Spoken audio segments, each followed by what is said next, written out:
ज्ञान के इस मंदिर में पुनः आप लोगों का स्वागत है। डीएलएड द्वितीय सेमेस्टर विज्ञान विषय के प्रीवियस क्वेश्चनों को हम हल करा रहे थे। आप लोगों ने देखा, पढ़ा, जाना, समझा। वीडियो को अधिक से अधिक लाइक करिए, सब्सक्राइब करिए, जिससे समय समय पर आपको महत्वपूर्ण क्वेश्चन मिलते रहें। तो आज हम लेकर के आए हैं 2023 के कुछ महत्वपूर्ण क्वेश्चन। तो आइए प्रश्नों को देख लेते हैं कि 2023 में किस प्रकार के प्रश्न पूछे गए थे। एक एक का हम विस्तारित अध्ययन करा देते हैं। तो पहला क्वेश्चन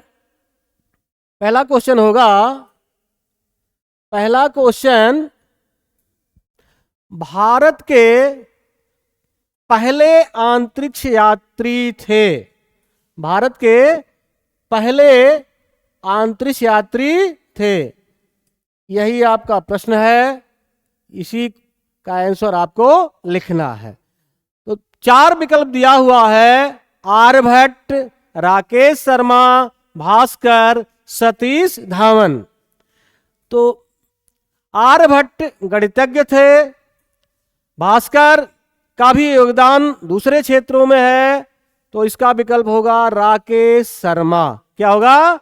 राकेश शर्मा भारत के पहले अंतरिक्ष यात्री थे। अब अगला क्वेश्चन देखते हैं कि अगला क्वेश्चन क्या कह रहा है। अगला क्वेश्चन, पेट्रोल में होती है कौन सी ऊर्जा? पेट्रोल में किस प्रकार की ऊर्जा निहित होती है?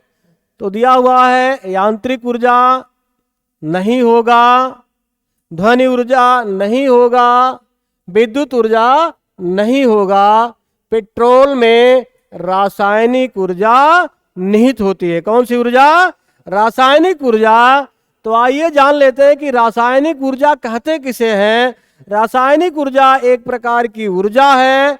ऊर्जा का वह रूप है जो पदार्थों के मध्य संचित रहता है, इसे रासायनिक ऊर्जा कहते हैं। इसलिए इस क्वेश्चन में चौथा विकल्प सही होगा, रासायनिक ऊर्जा। पेट्रोल में ऊर्जा सन्निहित होती है, कौन सी? रासायनिक ऊर्जा। अब अगले क्वेश्चन की तरफ चलते हैं। अगला क्वेश्चन, बल का एसआई मात्रक क्या है? बल का एसआई मात्रक पिछले वीडियो में पढ़ाया गया कि मापन की 3 पद्धतियां एमकेएस, सीजीएस, एफपीएस। तो यहां पूछ रहा है बल का एसआई मात्रक क्या है? जूल नहीं होगा, अर्ग नहीं होगा, मीटर नहीं होगा। बल का एसआई मात्रक होता है न्यूटन। अब आइए देख लेते हैं जूल किसका मात्रक है। जूल कार्य एवं ऊष्मा दोनों का मात्रक जूल होता है। अर्ग भी कार्य एवं ऊष्मा का मात्रक है, लंबाई का मात्रक मीटर होता है। लेकिन यहाँ क्वेश्चन पूछ रहा है बल का एसआई मात्रक क्या होता है, तो इसका सही विकल्प होगा न्यूटन। क्या होगा? न्यूटन। अगला क्वेश्चन, पुनः प्राप्त होने वाला। क्वेश्चन दिया हुआ है पुनः प्राप्त होने वाला ऊर्जा का नवीनीकरण स्रोत। तो ऊर्जा के 2 स्रोत, नवीनीकरण और अनवीनीकरण। एक ऐसा स्रोत जिन्हें पुनः प्राप्त किया जा सकता है, दूसरा जिन्हें पुनः प्राप्त नहीं किया जा सकता है। तो क्वेश्चन कह रहा है पुनः प्राप्त होने वाला नवीनीकरण ऊर्जा का स्रोत है तो प्राकृतिक गैस, इसे पुनः प्राप्त नहीं किया जा सकता। कोयला, इसे भी नहीं प्राप्त किया जा सकता। पेट्रोलियम, इसे भी नहीं प्राप्त किया जा सकता, क्योंकि पेट्रोलियम, कोयला यदि खत्म हो जाएगा तो इन्हें पुनः प्राप्त नहीं किया जा सकता है। लेकिन ज्वार भाटा की ऊर्जा को पुनः प्राप्त किया जा सकता है। इसलिए इस क्वेश्चन में पहला विकल्प सही होगा, ज्वार भाटा की ऊर्जा। कौन सा विकल्प? पहला विकल्प, ज्वार भाटा की ऊर्जा। अगले क्वेश्चन की तरफ चलते हैं। अगला क्वेश्चन क्या कह रहा है? नींबू में पाया जाने वाला अम्ल है। तो नींबू में कौन सा अम्ल पाया जाता है, यह देख लेने की जरूरत है। सल्फ्यूरिक अम्ल दिया हुआ, यह नहीं पाया जाता। नाइट्रिक अम्ल दिया हुआ, यह भी नहीं पाया जाता। एसिटिक अम्ल, यह भी नहीं पाया जाता। नींबू में पाया जाता है साइट्रिक अम्ल। कौन सा अम्ल? साइट्रिक अम्ल। जबकि सल्फ्यूरिक अम्ल बैटरियों में प्रयुक्त होता है, एसिटिक अम्ल सिरके में पाया जाता है। तो इस क्वेश्चन का सही जवाब होगा, नींबू में पाए जाने वाला अम्ल है साइट्रिक अम्ल। कौन सा अम्ल? साइट्रिक अम्ल। अब अगला क्वेश्चन देखते हैं। अगला क्वेश्चन, प्रबल क्षार नहीं है। क्वेश्चन तो ध्यान से पढ़िएगा वरना कंफ्यूज हो जाएंगे। यहां कंफ्यूजन वाला क्वेश्चन है, दिया हुआ है प्रबल क्षार नहीं है। क्वेश्चन को ध्यान से पढ़िएगा, प्रबल क्षार नहीं है। तो विकल्प दिया हुआ है अमोनियम हाइड्रोक्साइड, दूसरा दिया हुआ है calcium hydroxide, sodium hydroxide, magnesium hydroxide. Question कह रहा प्रबल क्षार नहीं है, तो इसका सही विकल्प होगा NH4OH, अमोनियम हाइड्रोक्साइड। यह दुर्बल क्षार है, बाकी सब प्रबल क्षार की श्रेणी में आते हैं। अगला क्वेश्चन, अगला है, निम्न में कौन उपधातु है?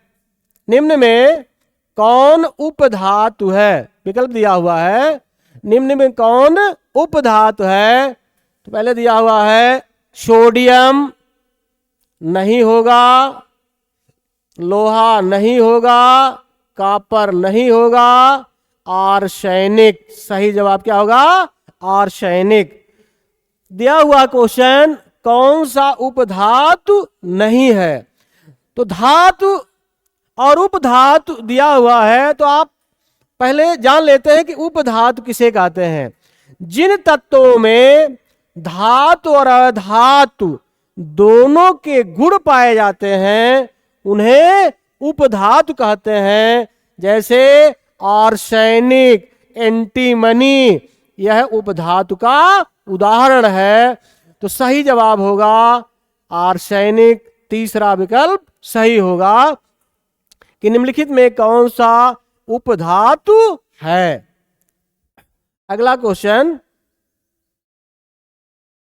अब हम लोग आते हैं अति लघुत्तरी प्रश्नों की तरफ।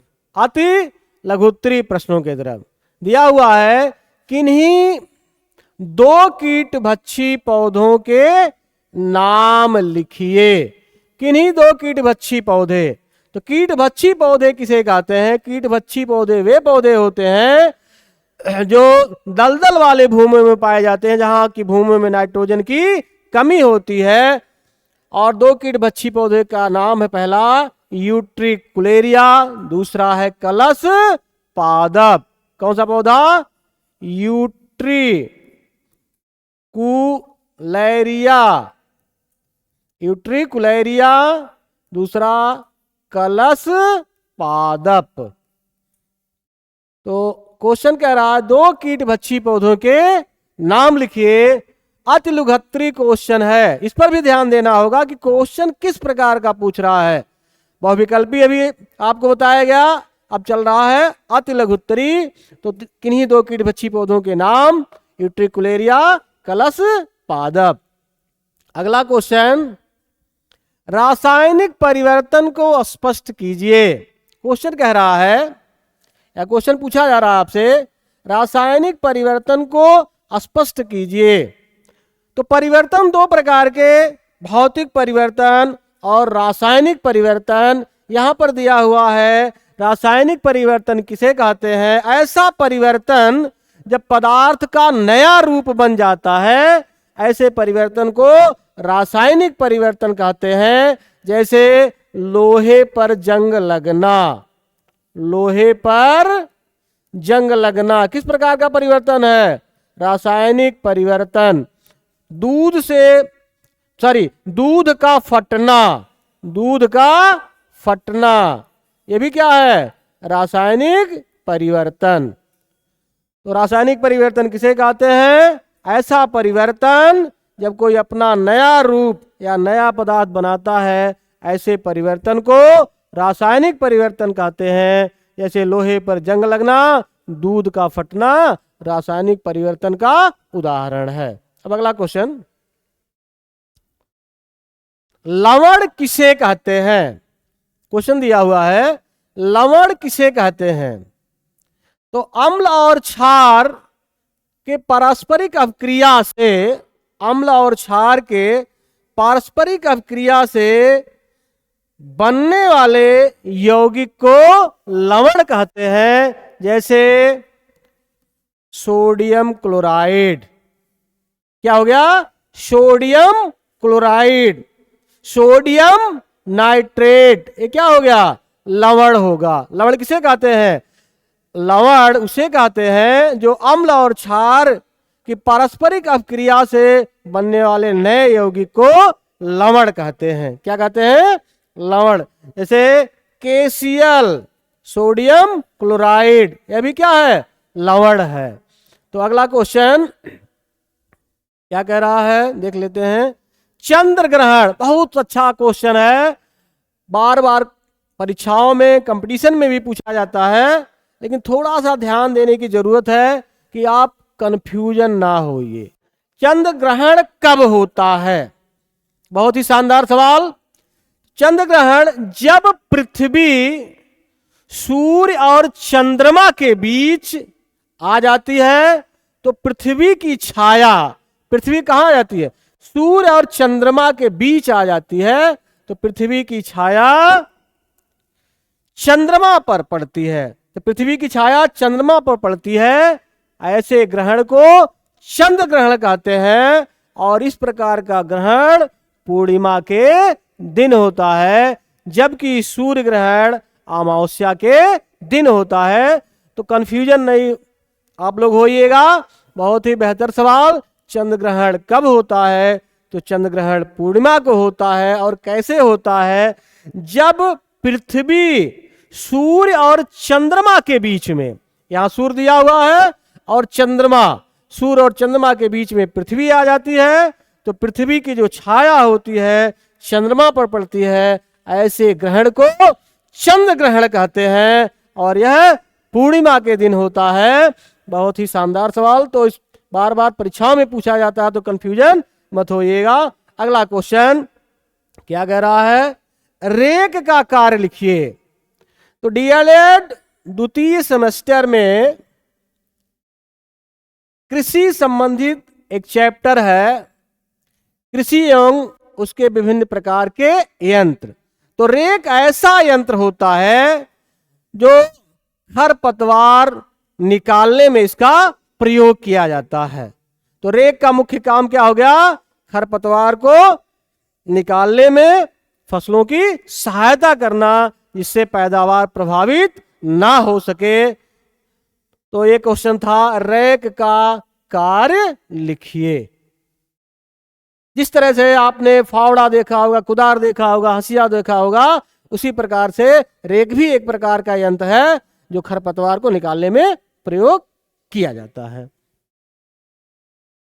अगला क्वेश्चन है, खाद एवं उर्वरक में अंतर। खाद एवं उर्वरक में अंतर। तो कंफ्यूजन मत होइएगा आप लोग, क्योंकि दो शब्द दिया हुआ, खाद एवं उर्वरक। तो खाद किसे कहते हैं? पशुओं के मलमूत्रों से जो बनाया जाता है उसे खाद कहते हैं, जबकि उर्वरक जो रासायनिक पदार्थों से निर्मित किया जाता है उसे उर्वरक कहते हैं। उर्वरक में जैसे यूरिया हो गया, डाई हो गया, पोटास हो गया, ये रासायनिक खाद है, जबकि पशुओं के मलमूत्रों या कूड़ा करकट से जो बनने वाली खादें होती हैं उन्हें हम खाद कहते हैं। तो खाद एवं उर्वरक में महत्वपूर्ण अंतर ये हो गया। आज के वीडियो में इतना ही। फिर अगले वीडियो में हम अगले ईयर का क्वेश्चन पेपर लेकर के आएंगे। तब तक आप लोग मस्त रहिए, स्वस्थ रहिए, इसी मंगल कामना के साथ जय हिंद।